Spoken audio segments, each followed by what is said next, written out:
Saya sebagai muslim memandang begini. Nabi Isa itu adalah nabi yang diutus oleh Allah kepada Bani Israel. Mengajar Bani Israel kembali kepada hukum yang Bani Israel buang, yaitu hukum Torah. Ketika Nabi Isa alaihissalam datang lahir tanpa ayah di tengah-tengah Bani Israel, Nabi Isa alaihissalam mengalami penolakan. Nabi Isa dituduh sebagai anak zina. Nabi Isa dituduh kemudian ibunya itu adalah pezina. Dan itu juga terjadi di dalam ajaran Yesus Kristus. Sekarang permasalahannya di sini tolak ukur. Apa tolak ukur itu? Standar kita untuk menilai sebuah keadaan. Ketika Yesus dikatakan sebagai anak zina, dalam Yohanes 8, Yohanes 8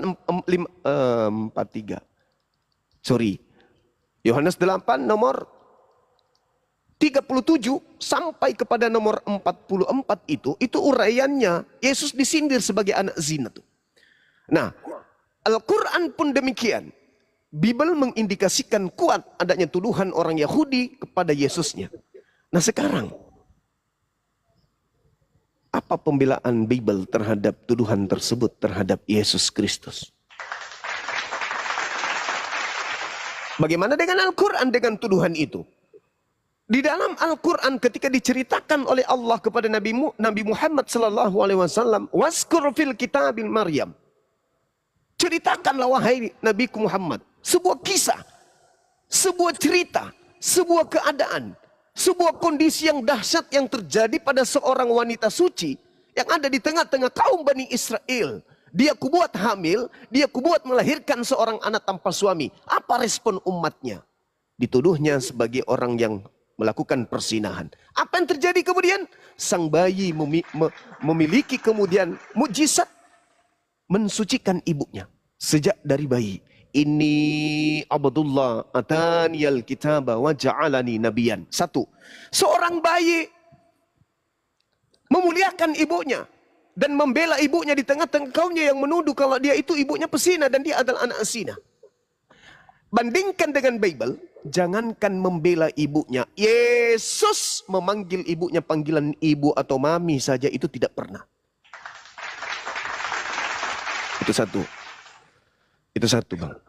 Yang kedua, Al-Quran datang memuliakan sosok Nabi Isa alaihissalam. Sehingga umat Islam sebagai penganut Quran itu memuliakan oknum tersebut. Sedangkan kalau di Kristen, mereka hanya sibuk melantik Tuhan Yesus, Tuhan Yesus, Tuhan Yesus, Tuhan Yesus. Seakan-akan ada mata rantai yang terputus antara pembelaan saudara-saudara Kristen dalam jabaran iman terhadap keberadaan sosok manusia Yesus yang lahir tanpa ayah ini dengan keadaan Kristen hari ini. Yesus lahir sebagai manusia, tidak ada pembelaan Kristen, tidak ada pembelaan kitab sucinya orang Kristen terhadap keadaan itu. Dituduh pesina, apa pembelaan Bible? Tak ada. Dituduh sebagai anak haram, dituduh sebagai pelaku maksiat, dituduh sebagai tukang sihir, bahkan dituduh sebagai orang gila. Ada pembelaan Bible? Tak ada. Sedangkan Yesus mengatakan apa? Inni Abdullah atani al-kitab wa ja'alani nabiyan. Aku ini adalah orang pilihan, hamba Allah, utusan Allah yang suci, yang mulia, yang diberkati, yang diberikan ketetapan. Maka ketika umatku datang, ketika ia datang, maka orang-orang akan memuliakan aku. Saudara, Yohanes 16, Anda baca nomor 7 sampai nomor 15, yang kita temukan itu arahnya ke Islam. Bukan ke Kristen. Ketika ia datang, roh kebenaran, dia akan memuliakan aku. Mana? Mana buktinya kalian memuliakan Yesus? Dituduh oleh kaumnya sebagai anak zina. Ada apa pembelaan saudara? Gak ada sama sekali. Pembelaan Bible apa? Nggak ada sama sekali. Justru Al-Quran yang membelanya. Terkemuka di dunia dan di akhirat. Fit dunya wal akhirah. Itu Nabi Isa. Sedangkan Yesusnya di dalam kitab saudara.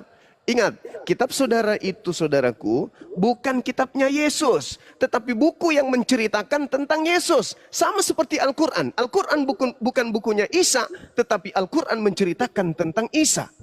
Nah, di dalam kitab saudara, ketika ia datang roh kebenaran itu, dia akan memuliakan aku. Al-Quran memuliakan dia. Bible menghinakan dia.